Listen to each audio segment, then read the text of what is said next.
Friday night ಊರಿಗೆ ಹೋಗಿ stay ಆದ್ವಿ. ಸೊ ಬೆಳಗ್ಗೆ ಎದ್ದು ಮಾಮೂಲಿ ಆ್ಯಸ್ ಯೂಶುವಲ್ ಆಗಿ ಹಸು ಇರೋರ ಮನೆಯಲ್ಲಿ ಏನು ಕೆಲಸಗಳಿರತ್ತೆ ಅಂತ ಎಲ್ರಿಗೂ ಗೊತ್ತೇ ಇರತ್ತೆ. ಆದರೆ ನಾನು ಏನು ಮಾಡೋದಕ್ಕೆ ಹೋಗೋದಿಲ್ಲ. ನಮ್ಮ ಅತ್ತೆ, ನನ್ನ ಹಸ್ಬೆಂಡು, ನಮ್ಮ ಮಾವ ಹಸು ನೋಡ್ಕೊಳ್ಳೋದು, ಹಾಲು ಕರೆಯೋದು, ಮಾಮೂಲಿ ಆ್ಯಸ್ ಯೂಶುವಲ್ ಆಗಿ ಕೆಲಸ ಇದ್ದೇ ಇರುತ್ತಲ್ವ, ಅದನ್ನೆಲ್ಲ ಮುಗಿಸ್ಕೊಂಡು ದಿಢೀರ್ ಅಂತ ಧರ್ಮಸ್ಥಳ ಪ್ಲ್ಯಾನ್ ಮಾಡಿಕೊಂಡು ಬೆಳಗ್ಗೆ ಒಂದು 10 ಗಂಟೆ ಅಷ್ಟರಲ್ಲಿ ರೆಡಿಯಾಗಿ ಹೊರಟ್ವಿ. ತಿಂಡಿನ ಮುಗಿಸ್ಕೊಂಡು ಡೈರೆಕ್ಟಾಗಿ ಧರ್ಮಸ್ಥಳಕ್ಕೆ ಹೋಗಿ ಅಲ್ಲಿಂದ ನೇತ್ರಾವತಿ ನದಿಗೆ ಹೋಗಿ ಸ್ನಾನನ ಮುಗಿಸ್ಕೊಂಡು ದೇವಸ್ಥಾನಕ್ಕೆ ಹೋಗೋ ಅಷ್ಟರಲ್ಲಿ 3:30 ಹಾಗೆ ಹೋಗ್ಬಿಟ್ಟಿತ್ತು.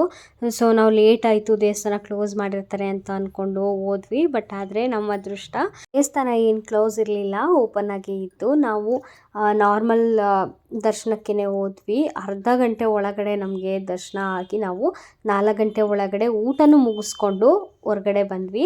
ಪ್ರಸಾದ ನಮಗೆ ಸಿಕ್ತು ಪುಣ್ಯಕ್ಕೆ. ನಮ್ಮ ಹಿಂದೆ ಬಂದವರಂಥವ್ರಿಗೆ ಪ್ರಸಾದ ಕ್ಲೋಸ್ ಆಗಿತ್ತು. ಮತ್ತು 5 ಗಂಟೆ 6 ಗಂಟೆಗೆ ಓಪನ್ ಆಗುತ್ತೆ ಅಂತ ಹೇಳಿ ವಾಪಸ್ ಕಳಿಸ್ಬಿಟ್ರು. ನಾವು ಅಂದ್ಕೊಂಡ್ವಿ ಒಂದು ಅರ್ಧ ಗಂಟೆ ಲೇಟ್ ಆಗಿದ್ರು ನಮಗೆ ಪ್ರಸಾದ ಸಿಗ್ತಿರ್ಲಿಲ್ಲ ಅಂತ. 6 ಗಂಟೆ ಅಷ್ಟರಲ್ಲೆಲ್ಲ ನಮ್ಮದು ಪ್ರಸಾದ ತೊಗೊಂಡು ದರ್ಶನ ಮಾಡಿಕೊಂಡು ಶಾಪಿಂಗ್ ಏನಾದರೂ ಇದ್ದರೆ ಅದನ್ನು ಕೂಡ ಮುಗಿಸ್ಕೊಂಡು ಸುಬ್ರಹ್ಮಣ್ಯಕ್ಕೆ ಹೋಗಿ ನಂತರ ಮನೆಗೆ ರಿಟರ್ನ್ ಆದ್ವಿ.